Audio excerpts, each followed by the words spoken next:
BeeJay Adams. Meredith Elizabeth Jane Seabury Adams, fondly referred to as BeeJay, left a whirlwind of enthusiasm wherever she went. She enjoyed a successful career as a journalist, raised 2 sons while co-founding the Quincy Junior Theater, among many other volunteer positions, and led multiple successful political campaigns. And if that was not enough, she held together M.F. Adams Company at a dark time in the company's history following the death of her husband. Born at Jefferson Barracks, Missouri on June 9, 1920, Adams was the daughter of a career Army man. She went to 11 different grammar schools, 3 high schools, and 2 colleges as the Army moved her family. For 5 years, she lived in the Philippines. She earned a bachelor's degree in English from Bradley University in Peoria, and she was fiercely independent.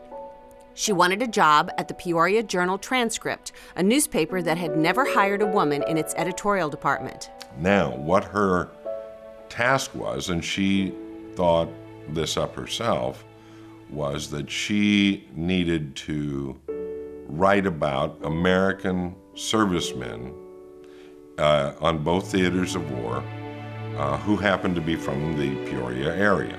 And the editor said, well, we can't have a woman doing that.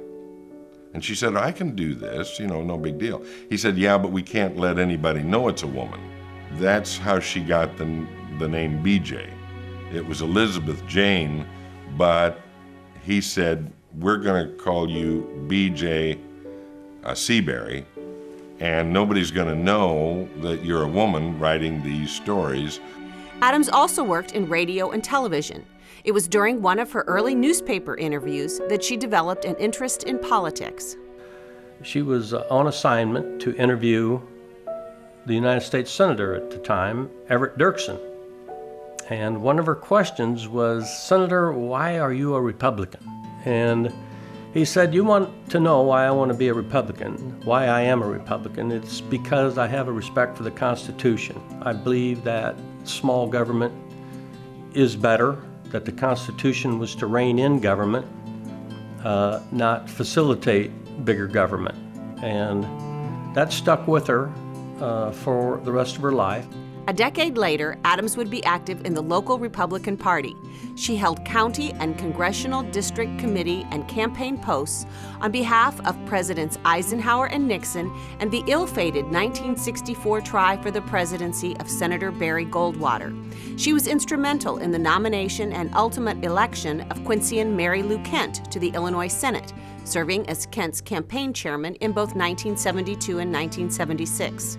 Adams was a member of the Illinois Federation of Republican Women's Board from 1969 to 1974. Maybe her finest hour was to have served Mary Lou Kent in her bid for the Illinois State Senate, because a lot of people kind of looked up then and said, whoa, wait a minute, this is a changing world, and these ladies are in the forefront. On a more personal basis, she supported me in 1977, and which may or may not have been a good thing for her to do, but it showed a certain political courage that she had, because her generation would have supported my opponent. It's important to know how she was such an independent thinker and had the courage of her conviction. That courage would take her far in the business world. In 1955, Adams' husband, Merlin, bought out his partner in a liquor and beer distributorship to establish M.F. Adams Company. For 2 decades, she was not involved in the business at all. Then, as her husband's health was failing in November of 1976, Adams discovered that the company was just under $500,000 in debt, the result of mounting medical bills. Adams quickly became a take-charge business owner.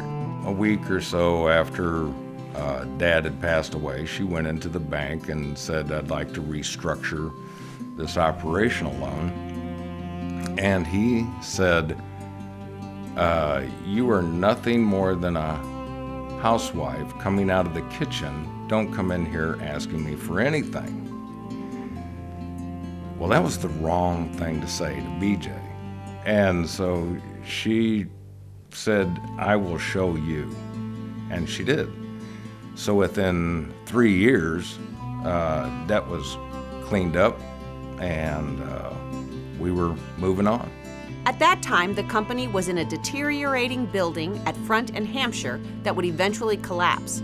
Adams found another site and made decisions with her son Mark on liquor brands to keep and sell. She had huge grip on finances and how to budget and keep hold of it and then pay. You know, get it, accumulate it, pay, accumulate it and pay. And she was documented everything. Every bill that was paid, documented, number, check, date, put it in a file. And so it was her documentation and her financial prowessness that got us to get clear of the bank. Today, Mississippi Bell Distributing is located in M.F. Adams Industrial Park, serves establishments in a 150-mile radius of Quincy, and employs 29 people. She never started anything she didn't finish, yeah, and she wanted to finish strong. Adams contributed her skills, talents, and passions to many agencies throughout her life, but the theater was her true love. In addition to co-founding the Quincy Junior Theater, Adams served as secretary and held a charter membership with the Quincy Community Little Theater. She was a participant in the dedication of the Denver Center Cinema along with Douglas Fairbanks Jr., and as a teen she appeared as an extra in the 1938 film Sergeant Murphy with future President Ronald Reagan. She chaired the 1993 Arts Quincy Riverfest. Adams also served as president of the Elks Auxiliary, board member of the Quincy Art Club, member of Theta Alpha Phi Academic Sorority and Pi Beta Phi Sorority, chairman of the Quincy Community Chest, member of the Atlanta Study Group, and co-chair of the Adams County Heart Drive. She was an active member of the American Red Cross and was an honorary chairman of the Quincy University Fund Drive in 2001. She was active in the Quincy Area Chamber of Commerce and a life member of the Quincy Service League. In 1963, Adams was included in the Who's Who of Women, and in 2007, she received a Lifetime Achievement notification from this organization. She received the John Quincy Adams Award from the City of Quincy for her lifelong contributions to the quality of life in the Quincy area, and upon her retirement in 2004, she was presented a key to the city, and the mayor declared BeeJay Adams Day in the city. Throughout her life, Adams thought a difference of opinion was a good thing.